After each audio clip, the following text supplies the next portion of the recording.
Express handles over 1.5 million packages every single day, and about half of them go right through this room.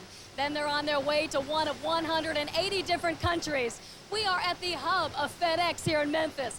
President Fred Smith and 93,000 employees have turned Federal Express into the household word for overnight delivery. And here's how they did it.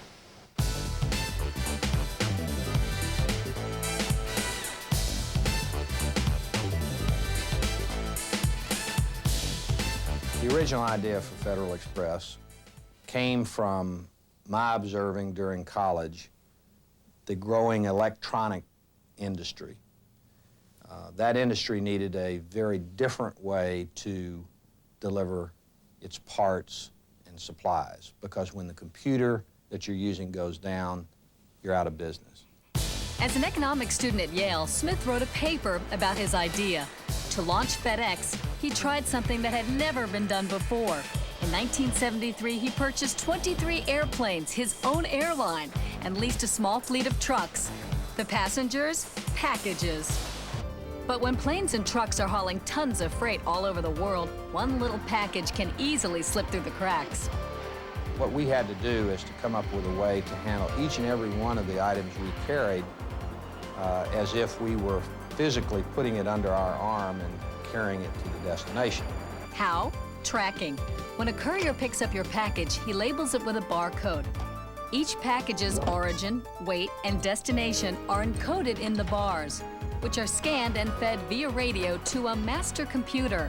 From this point on, each parcel has its own identity. Today, there are 5 hubs, including Memphis, the original super hub. Smith chose Memphis for its central location and mild climate. If you were to pick up the United States, if you could do that and hold it on your finger, you would balance the country based on where all the population lives by putting your finger someplace right around Memphis. But even when it's sunny in Memphis, bad weather around the world can play havoc with the schedules of 31,000 trucks and 465 aircraft. How does your package stay ahead of Mother Nature? FedEx has its own staff of 12 meteorologists working around the clock. We're really only interested in about a 6-hour window. The National Weather Service will issue a forecast at a given time every day at 7 p.m. That forecast will come out. We issue our forecast, though, concurrent with our operation. Our forecast will be issued at about midnight. To get your package and thousands of others to their destinations by 10:30 a.m., the first planes start arriving in Memphis at 11 p.m. the night before. In just 2 hours, 105 aircraft touch down. In master control, a computer monitor tells them the status of every plane once they're on the ground. Blue means the plane has arrived. Red means that it's ready to offload. Yellow means offloading has begun. And green that it's finished. Cargo handlers unload the package containers and whisk them to the primary sorting area. A 15-acre, 176-mile network of belts and chutes. 750,000 items must be sorted and routed correctly in just 2 hours and 10 minutes. How? Sorters grab packages out of a huge jumbo, then turn them barcode side up and feed them under an overhead scanner. The codes then trigger mechanical arms called diverters that punch the cargo down different belts, each headed toward a different destination. There's one final failsafe. I'm the last person who sees the freight before it's boarded onto the aircraft or truck. At any given time, I might receive a box or a document that may have incorrect information on it. Then at my checkpoint, then that's where I correct it. In what's called an optimum takeoff, between 2:50 and 3:45 a.m., all 105 planes depart. That's more than the busiest airport in America, Chicago's O'Hare, handles at the height of rush hour. Before dawn, the plane carrying your package lands at its destination, where it's sorted by zip code. The driver delivers it to its final destination by 10:30 a.m. So when you hear, "But it absolutely positively has to be there overnight," you now know how they do it. We will absolutely, positively be right back, so stay with us.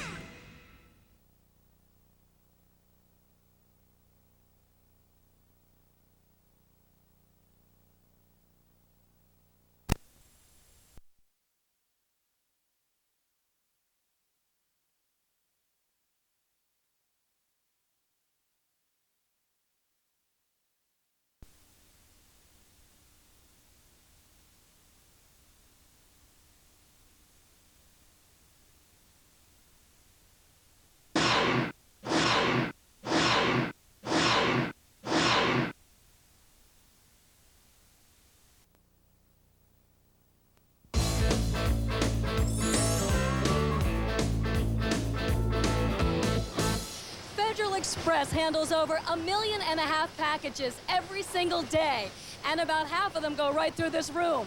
Then they're on their way to one of 180 different countries. We are at the hub of FedEx here in Memphis. President Fred Smith and 93,000 employees have turned Federal Express into the household word for overnight delivery. And here's how they did it.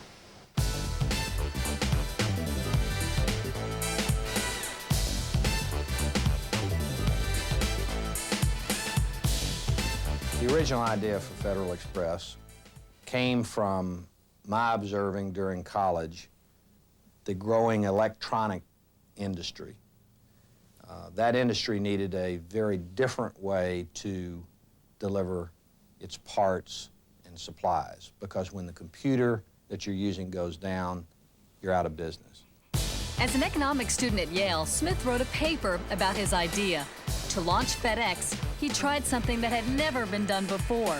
In 1973, he purchased 23 airplanes, his own airline, and leased a small fleet of trucks.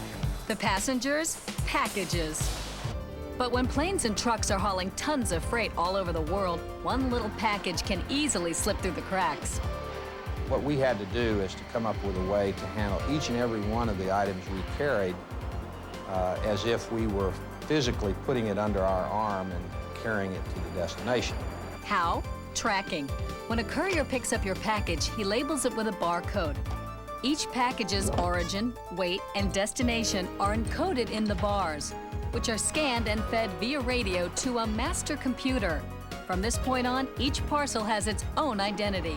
Today, there are 5 hubs, including Memphis, the original super hub. Smith chose Memphis for its central location and mild climate. If you were to pick up the United States, if you could do that and hold it on your finger, you would balance the country based on where all the population lives by putting your finger someplace right around Memphis. But even when it's sunny in Memphis, bad weather around the world can play havoc with the schedules of 31,000 trucks and 465 aircraft. How does your package stay ahead of Mother Nature? FedEx has its own staff of 12 meteorologists working around the clock. We're really only interested in about a 6-hour window. The National Weather Service will issue a forecast at a given time every day at 7 p.m. That forecast will come out. We issue our forecasts, though, concurrent with our operation. Our forecast will be issued at about midnight. To get your package and thousands of others to their destinations by 10:30 a.m., the first planes start arriving in Memphis at 11 p.m. the night before. In just 2 hours, 105 aircraft touch down. In master control, a computer monitor tells them the status of every plane once they're on the ground. Blue means the plane has arrived. Red means that it's ready to offload. Yellow means offloading has begun. And green that it's finished. Cargo handlers unload the package containers and whisk them to the primary sorting area. A 15-acre, 176-mile network of belts and chutes. 750,000 items must be sorted and routed correctly in just 2 hours and 10 minutes. How? Sorters grab packages out of a huge jumbo, then turn them barcode side up and feed them under an overhead scanner. The codes then trigger mechanical arms called diverters that punch the cargo down different belts, each headed toward a different destination. There's one final failsafe. I'm the last person who sees the freight before it's boarded onto the aircraft or truck. At any given time, I might receive a box or a document that may have incorrect information on it. Then at my checkpoint, then that's where I correct it. In what's called an optimum takeoff, between 2:50 and 3:45 a.m., all 105 planes depart. That's more than the busiest airport in America, Chicago's O'Hare, handles at the height of rush hour. Before dawn, the plane carrying your package lands at its destination, where it's sorted by zip code. The driver delivers it to its final destination by 10:30 a.m. So when you hear, But it absolutely positively has to be there overnight. you now know how they do it. We will absolutely, positively be right back, so stay with us.